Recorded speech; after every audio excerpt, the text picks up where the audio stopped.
봉황의 한 이권 7장 아미산의 그림자. 사천성으로의 여정. 강남에서 사천성까지는 긴 여정이었다. 해운과 묵검은 열흘 동안 쉬지 않고 이동했다. 해운의 마음은 복잡했다. 1년 전까지만 해도 연하는 자신을 배신한 원수였다. 하지만 이제는 자신의 아이를 낳고 기르고 있는 여인이었다. 복잡하겠군. 묵검이 말을 타며 조심스럽게 말했다. 복수와 개인적 감정 사이에서 복잡하다. 해운이 인정했다. 하지만 일단 상황을 파악해야 해. 연하가 어떤 위험에 처해 있는지, 아이는 안전한지, 그리고 그 다음에 결정하겠다. 해운의 목소리에는 여전히 차가움이 남아 있었다. 아이에 대한 걱정은 있지만 연하에 대한 분노가 완전히 사라진 것은 아니었다. 아미산 도착. 사천성 아미산은 안개로 둘러싸인 신비로운 산이었다. 높은 봉우리들 사이에 자리 잡은 아미파는 여성 무인들의 성지로 유명했다. 하지만 산 입구에서부터 뭔가 이상했다. 경비가 너무 삼엄하군. 묵검이 멀리서 아미파 입구를 관찰했다. 저건 아미파 제자들이 아니야. 해운도 내공으로 살펴보았다. 아미파의 흰 도복이 아닌 검은 옷을 입은 무인들이 곳곳에 배치되어 있었다. 무린맹 직속부대 같은데? 그렇다면 뭔가 중요한 일이 진행되고 있다는 뜻이군. 두 사람은 우회로를 찾아 산 뒤편으로 돌아갔다. 탈출한 아미파 제자. 산길을 조심스럽게 올라가던 중 갑자기 앞에서 누군가 나타났다. 젊은 여성이었는데 아미파의 흰 도복을 입고 있었지만 찢어지고 더러워진 상태였다. 누구세요? 그 여성이 경계하며 뒤로 물러섰다. 진정해. 우리는 적이 아니야. 묵검이 손을 들어 보였다. 아미파에 무슨 일이 일어났는가? 아미파는 이미. 그 여성이 울먹이기 시작했다. 모든 것이 끝났어요. 해운이 다가갔다. 자세히 말해줄 수 있는가? 저는 아미파 제자 청매입니다. 그 여성이 자신을 소개했다. 15일 전부터 무린맹 사람들이 와서 아미파를 완전히 접수했어요. 접수? 네. 정어사택께서는 무린맹에 완전히 협력하시고 반대하는 제자들은 모두 산에서 내쫓겼어요.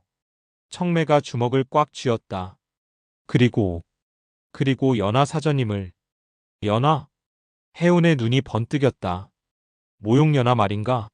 네. 연하 사전인과 아기를. 그녀의 말이 끝나기도 전에 해운이 다급히 물었다. 아기? 연하와 아기가 같이 있다고? 네. 혜린이라는 예쁜 아이예요. 하지만 청매의 얼굴이 어두워졌다.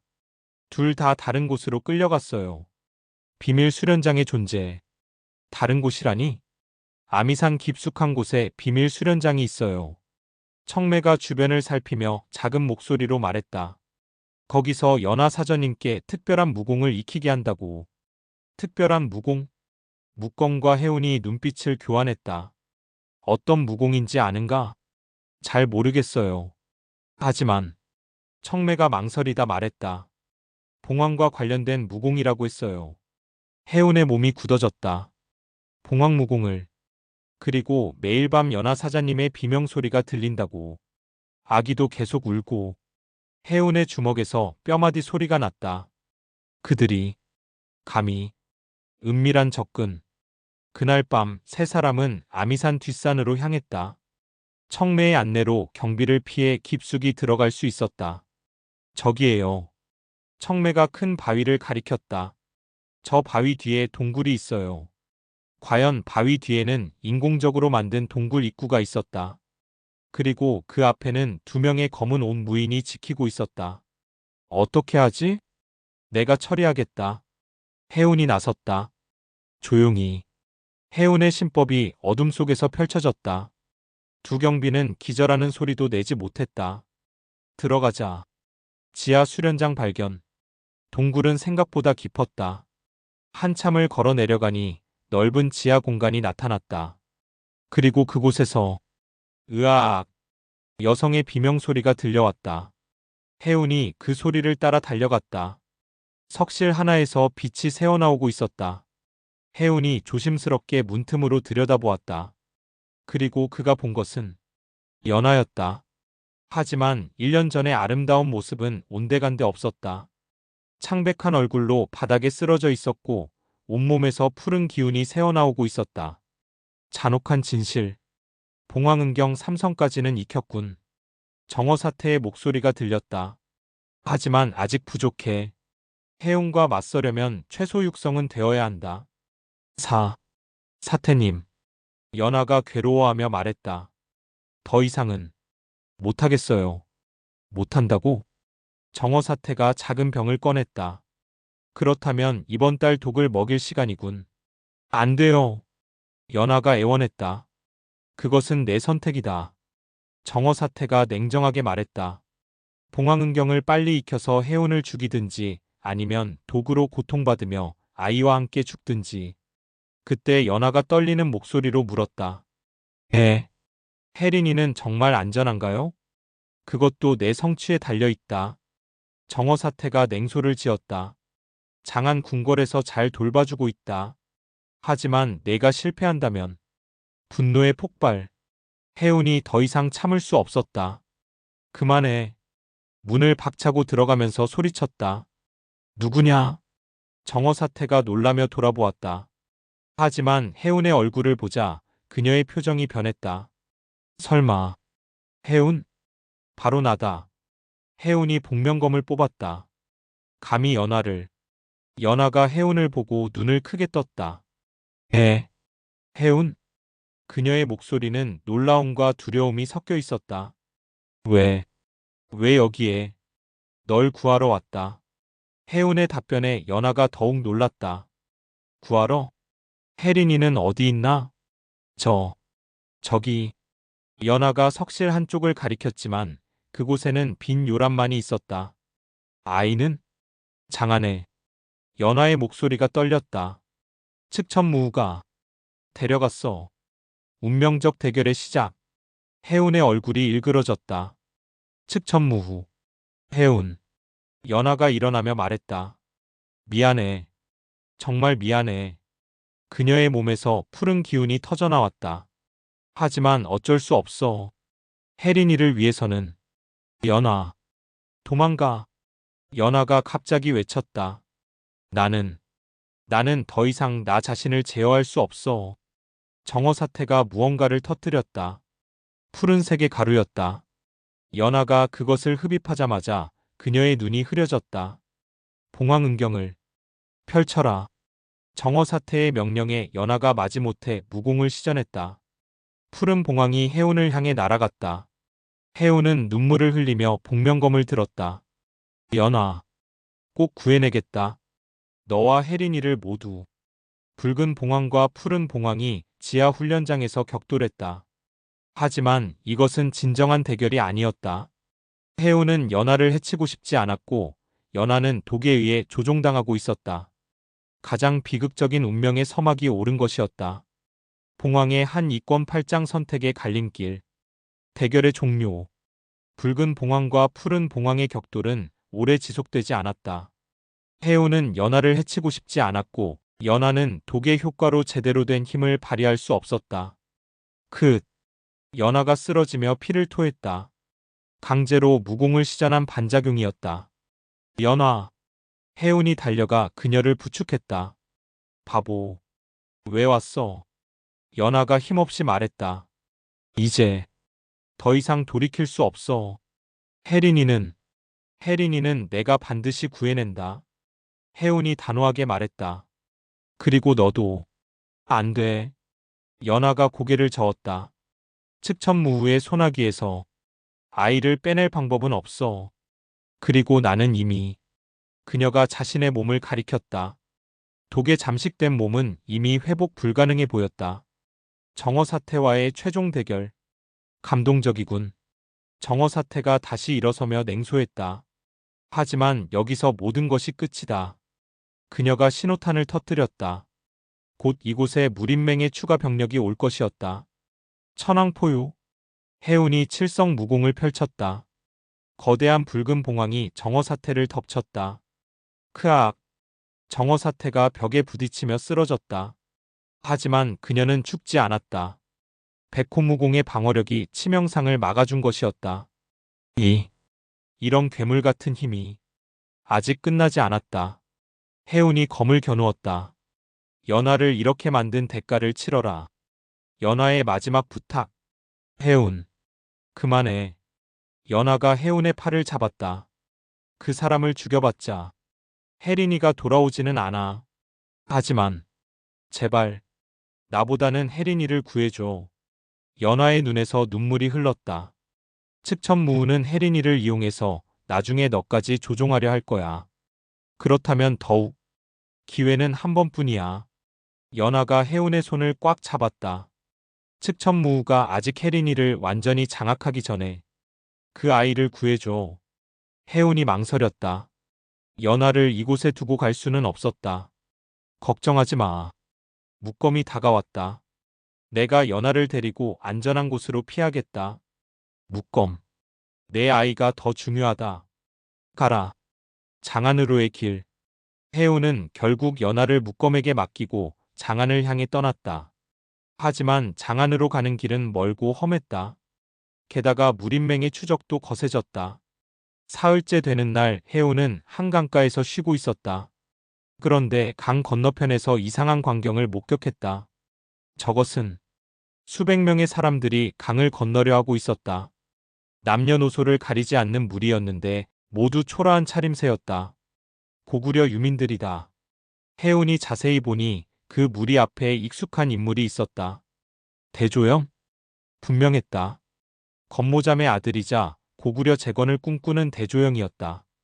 운명적 조우. 대조영 장군. 해운이 강을 건너 달려갔다. 해운? 대조영도 놀라며 해운을 알아보았다. 환인제천문의 막내. 살아있었구나. 장군님도 무사하셨군요. 두 사람이 반가운 재회를 나눈 사이 뒤에서 당군의 말발굽 소리가 들려왔다. 빨리 피해야 합니다. 대조영의 부장이 재촉했다.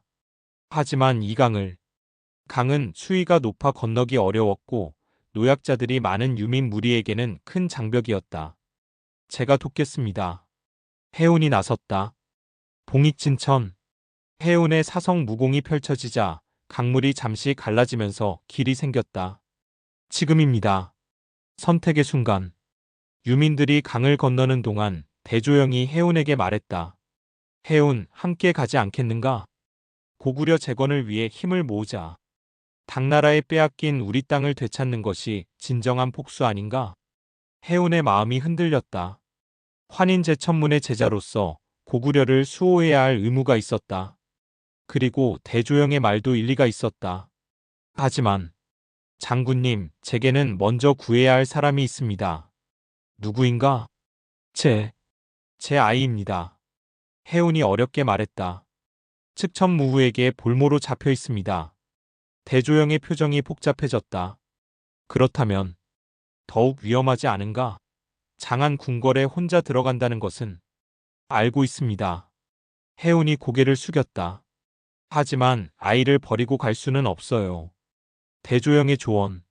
해운. 대조영이 해운의 어깨에 손을 얹었다. 개인의 정과 민족의 대에 둘 다 소중한 것이다. 장군님. 하지만 때로는 선택해야 할 때가 있다. 대조영이 멀어져가는 당군을 바라보며 말했다. 지금 이 순간 이 사람들에게는 나와 내가 유일한 희망이다. 해운이 유민들을 바라보았다. 노인들, 아이들, 임신한 여인들. 모두 절망적인 표정으로 자신들을 바라보고 있었다. 하지만 내 아이도 구해야 한다는 것을 안다. 대조영이 계속 말했다.